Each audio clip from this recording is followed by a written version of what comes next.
विपदा संतुना शाश्वत तत्र तत्र जगद्गुरो।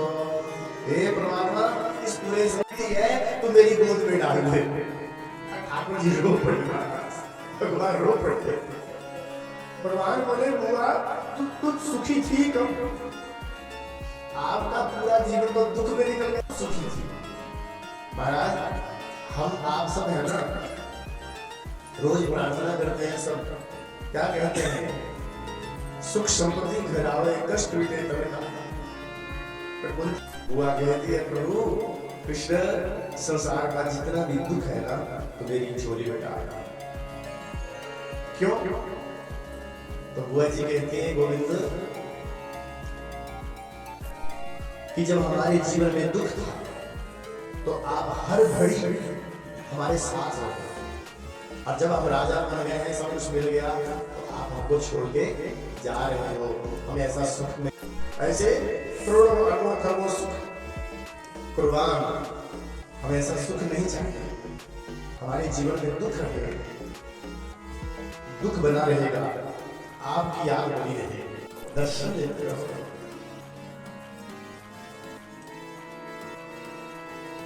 कृष्ण भगवान ने बुआ जी से कहा बुआ और कुछ मांगना, जाना जरूरी है? बोले हाँ। क्या मेरे कहने से भी नहीं रुकोगे? भगवान बोले ठीक है बुआ जी, कुछ दिन और रुक लेते हैं। प्रभु रुके, बुआ जी से मिले नहीं हमारे पास। सब सो रहे थे,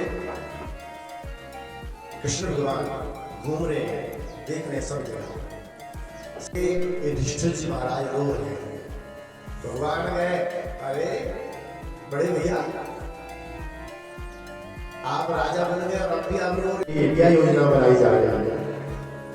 कल कैसे युद्ध होगा? तो भगवान क्या सुन रहे हैं आज? दुर्योधन और भीष्म पिता दोनों के विवाद हो रहा, झगड़ा हो रहा। भीष्म पिता ने दुर्योधन से कहा आप बड़े जोर जोर से मुझसे ऊंची बात कर रहे हो, क्या हुआ? तो दुर्योधन ने कहा दादा आपके जैसा शूरवीर जिसके पक्ष में हो और वो एक पांडव को भी नहीं मार पाया, और हमें ऐसा लगता है कि आपका जो शरीर है वो हमारे पास है और जो मन है वो पांडवों के पास है।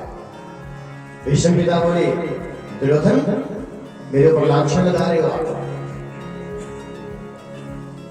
मैं प्रतिज्ञा लेता हूं कल एक पांडव को मार दूंगा। महाराज जैसे भीष्म पिता ने कहा मैं प्रतिज्ञा लेता हूं कल एक पांडव को मार दूंगा। भगवान बाहर खड़े सुन रहे हैं, अगर बाबा ने एक पांडव को मार दिया तो मेरी रचना का क्या होगा? भगवान ने दुर्योधन की मति को मार दिया। दुर्योधन बोला नहीं, पांडवों को मारना छोड़ो, कुछ और बोलो। भीष्म पिता बोले तुझे अपनी मृत्यु का बड़ा डर है? बोले हाँ। तो ऐसा कर अपनी पत्नी से कहना भानुमति से मैं जब सुबह भजन में बैठा हूं तो मेरे पास आए और मैं उसे सौभाग्यवती होने का आशीर्वाद दे दूंगा, तुम मरेगा नहीं। दुर्योधन बोला ये ठीक। भगवान ने सुना, भगवान सोचने लगे ये तो और गड़बड़ है, अगर ऐसा हो गया तब भी गड़बड़ी है। भगवान बोले चलो जो हो सो देखा जाएगा। भगवान भागे वहां से, पांडवों के शिविर में प्रवेश किया, सोए हुए हैं। भगवान कृष्ण जी ने एक पांडव को भी नहीं जगाया, गए द्रौपदी के पास, जो काम जिससे बनना उससे करवाना चाहता। ठाकुर जी गए द्रौपदी के पांव के तरफ बैठे, धीरे धीरे द्रौपदी जी के पांव हिलाए, जैसे पांव हिले द्रौपदी उठ करके बैठे, हाथ जोड़े गोविंद इसमें अर्धरात्रि में क्या हुआ? भगवान ने कहा सके उधर तेरे सुहाग को उजाड़ने की तैयारी हो रही है, जिनकी रक्षा करने के लिए तुम जाग रहे हो, तो हमको किस बात की चिंता है? जिनकी रक्षा करने के लिए आप जाग रहे हो। अच्छा सोचिएगा, जब हम सोए हुए हैं तो कौन हमारी रक्षा करेगा? दिन में तो चल ऐसा है कि सामने से कुछ आके हम अपनी रक्षा कर सकते, जब हम सोए हैं कोई शक्ति है ना। महाराज द्रौपदी जी ने कहा, गोविंद क्या बात है कही? भगवान बोले कहना कुछ नहीं है, ऐसा करो, शादी होती है ना, शादी में एक वस्त्र देते हैं जिसको कहते हैं रीड़ा, ठीक है? आप उस लाल वस्त्र को लेकर मेरे साथ चलो। द्रौपदी जी ने तुरंत वो चुनरिया दी और चले आए गंगा के किनारे। भगवान ने एक लकड़ियों की छिपा बनाई। परमात्मा तो परमात्मा कुछ भी कर सकते हैं। भगवान ने कहा, द्रौपदी कल एक पांडव मर जाएगा, अगर 5 मरे तुझे तो तब भी सती होना है। तो ऐसा कर आज ही सती हो जा मेरे कहने से। इन पांडवों में एक बड़ी अच्छी बात कि ये परमात्मा को शरण पहुंच गए थे, जो था कभी इनकार नहीं किया, समर्पण कर रखा है। तो जो कहेगा मेरे लिए अच्छा ही होगा, और जो तू करेगा वो भी अच्छा ही होगा। हम कर भी कर सकते हैं हमारा। द्रौपदी जी ने कहा करना क्या है? भगवान बोले लकड़ियों की चिता है, इसकी प्रदक्षिणा कर, पहले फिर सभी होगा बाद में। द्रौपदी जी चली, लगी घूमने, जैसे भगवान के नजदीक आती तो भगवान कान में कहते, द्रौपदी कल एक पांडव मर जाएगा, तेरा क्या होगा? द्रौपदी घूम रही है, फिर कहा, घूम रही है, फिर कहा, और द्रौपदी ध्यान से पृथ्वी पर गिर पड़ी, बेहोश हो गई। भगवान ने देख लिया, तुरंत द्रौपदी जी को भगवान ने अपने कंधे पर उठाया, और द्रौपदी जी के पांव की जो खड़ाऊ थी वो नीचे गिर गई। ठाकुर जी ने उस खड़ाऊ को उठाया, उसको अपनी पीताम्बरी में बांध लिया। सोचिएगा, जो भगत की पांव की खड़ाऊ को धोने के लिए तैयार है, अरे जिसने अपना समर्पण कर दिया, तो क्या भगवान रक्षा नहीं करेंगे? द्रौपदी जी को लेके चले गए, अब दूसरे एक और रोक लिया भगवान ने, और चले गए। सुबह का समय, ब्रह्ममुहूर्त शुरू होने वाला था। दुर्योधन की पत्नी का नाम है भानुमति, उनके शिविर में प्रभु ने प्रवेश किया। भानुमति ने देखा, आओ आओ गोविंद, बड़े अच्छे मौके में आए। बोले क्यों? बोले बस ऐसे ही। भगवान बोले कहाँ जाने की तैयारी होती है? इस साज सज्जा। भानुमति ने कहा, गोविंद आज भीष्म पिता ने मुझे सौभाग्यवती होने का आशीर्वाद देना है। अच्छा, बड़ी अच्छी बात है, कब जाना है? भानुमति बोली बस अभी जाना है। भगवान बोले एक बात कहूं? भानुमति ने कहा, बोलो बोलो। कहा, भानुमति सुन, अभी तो ब्रह्ममुहूर्त शुरू हो रहा है, तो भीष्म पिता भजन में बैठा है। अगर आप अभी जाओगी आशीर्वाद मिलेगा, प्रभाव कम होगा। भजन जब पूरा हो जाएगा फिर आशीर्वाद मिलेगा तो फल ज्यादा होगा, तो अभी मत जा, थोड़ी देर बाद जाना। भानुमति बोली मैं तो अभी जा रही थी, तुम बड़े अच्छे समय पर आए। भगवान बोले, भानुमति हम जहां भी जाते हैं हम समय पर ही जाते हैं। समझा दिया भानुमति को, थोड़ी देर बाद आना। और दूसरे रूप से द्रौपदी जी को लेके जा रहे कंधे पे द्रौपदी, और पहुंचे, ब्रह्ममुहूर्त प्रारंभ हुआ। भीष्म पिता की कुटिया सामने, द्रौपदी जी कंधे पे उठाया भगवान ने, और द्रौपदी जी को नीचे उतार दिया। जैसे द्रौपदी जी नीचे गिरी, मूर्छा टूटी, सामने देख रही है चारों तरफ। द्रौपदी कहती है, वो चिता कहाँ है? भगवान बोले चुप, कोई चिता नहीं है, मैं जो कह रहा हूँ ध्यान से सुनो। ये भीष्म पिता की कुटिया है। भीष्म पिता भजन में बैठा इस समय, तैनी भीतर जाना है, और तैनी भीतर जाकर के बाबा जी के चरणों में प्रणाम करना है। और भीष्म पिता जब तक तुझे 5 बार सौभाग्यवती होने का आशीर्वाद ना दे दे, तब तक ऊपर उठना नहीं है। अब दूसरी बात, घूंघट निकाल, लंबा सा घूंघट निकाल ले, और घूंघट पहले उठाना भी आशीर्वाद मिल जाए,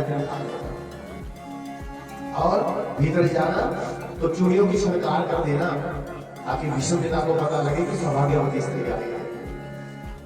द्रौपदी बोली और भगवान बोले ये जो मेरे हाथ में लाल चुनरिया ले रखी है ना इसको मुझे दे दो। और ठाकुर जी ने उस चुनरिया को मेरे सिर के ऊपर डाल दिया। भगवान बोले सुन भीतर जाना, विष्णु पिता मेरे बारे में पूछे कि तुझे कौन लेके आया सुबह सुबह, तो द्रौपदी मेरा नाम मत लेना, अगर पूछे तो क्या बताना। भगवान बोले बाबा ने कहना एक सखी आई है, मेरी सहेली आई है, मेरी सखी। द्रौपदी जी बोली अगर बाबा जी ने नाम पूछ लिया कि कौन सखी आई है तो क्या नाम बताना है, तो भगवान बोले कह देना श्यामा सखी आई है। ठाकुर जी श्याम के श्यामा हो गए महाराज। द्रौपदी जा रही है और पीछे मुड़ के देख रही भगवान का क्या देख रही है, जो चुनरिया होगी ना ठाकुर जी ने इतने सुंदर लग रहे हैं प्रभु, मतलब दूसरे शब्दों में कहूं तो द्रौपदी जी भगवान को देख के मोहित हो गई महाराज। बार बार पीछे घूम रही थी, इतना सुंदर लग रहा है आज। और ठाकुर जी द्रौपदी जी की तरफ देख रहे हैं। द्रौपदी जी ने भीतर प्रवेश किया, विष्णु पिता मंदिर में बैठा है। द्रौपदी जी गई चूड़ियों की छनकार करी महाराज जाकर के, जैसे चूड़ियों की छनकार करी प्रणाम किया। विष्णु पिता ने सोचा दुर्योधन की पत्नी आई है भानुमति, हाथ उठाया सौभाग्यवती भवा। प्रभु उठ गई रही है, 5 बार आशीर्वाद दे दिया सौभाग्यवती भवा। फिर द्रौपदी जी उठ करके बैठ गई, अपना जो घूंघट था उसे भी हटाया। विष्णु पिता ने देखा, विष्णु पिता बोले द्रौपदी आप, द्रौपदी बोले अब किसको आना था। विष्णु पिता बोले अभी तो भानुमति को आना था, दुर्योधन की पत्नी को। द्रौपदी जी के आंखें बाहर ये जो आशीर्वाद हमें दिलाया ये आशीर्वाद भानुमति को मिलने वाला था। विष्णु पिता ने कहा द्रौपदी कौन लेके आया तुम्हें यहाँ पर। द्रौपदी जी बोले बिल्कुल नहीं बताओ। अरे बोल ना। द्रौपदी कहती है पहले मेरे प्रश्न का उत्तर दो बाबा। क्या प्रश्न है तेरा। मेरे 5 पतियों में से एक भी मारा जाएगा, बाबा तेरा आशीर्वाद क्या झूठा नहीं कहलाएगा। एक तरफ मेरे पतियों को मारने की प्रतिज्ञा लेता है और दूसरी तरफ मुझे सौभाग्यवती होने का आशीर्वाद देते हो बाबा, कौन सी बात सत्य है। विष्णु पिता बोले तेरे प्रश्न का उत्तर दूंगा देवी, प्रभु से पहले ये बता तुझे यहाँ लेके कौन आया है। द्रौपदी जी कहती है बाबा एक सखी आई है मेरी। कौन सखी। बोले श्यामा सखी आई है। विष्णु पिता जान गए मेरी और दुर्योधन की बात को कोई समझ सकता है तो कृष्ण हो ना हो वही आज सखी बन के आया हो। द्रौपदी पहले मैंने तेरी सखी को मिलना है, फिर तेरे प्रश्न का उत्तर दूंगा कि पांडव मरेगा कि नहीं मरेगा।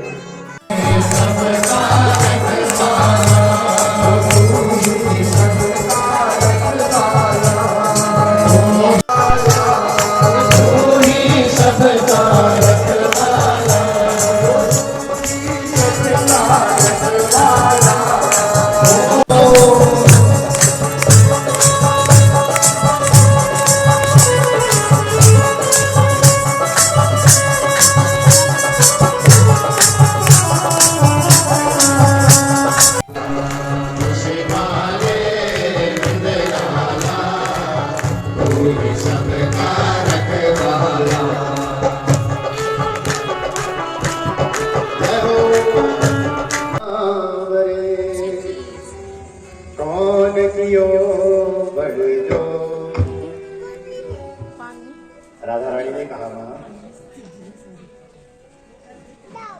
आपके बेटे ने छोटी उंगली के नाम पर पर्वत में